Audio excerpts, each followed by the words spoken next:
இந்திரா காந்தி காலத்தில் இந்தியா மற்றும் திபெத் எல்லையில் உள்ள கொங்காலா பாஸ் வழியாக ஒரு ரகசிய ரோடு அமைக்கப்பட்டது.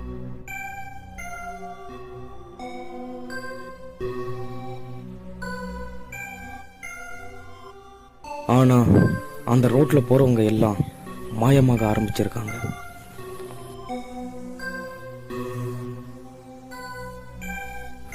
ஊர் மக்கள் சிலர் சொல்றது என்னன்னா, அந்த இடத்துல ஏலியன் சுற்றி வர்றதாகவும், மற்றவங்க சொல்றது அங்க ஒரு மர்ம சக்தி இருக்குதுன்னு.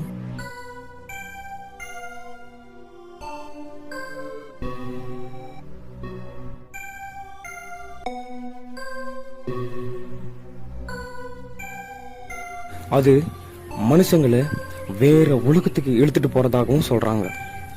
இன்னைக்கு வரைக்கும் கொங்காலா பாஸ் சுற்றி நிஜமா என்ன நடக்குதுன்னு யாருக்குமே தெரியல. மக்கள் சொல்ற கதை உண்மையா?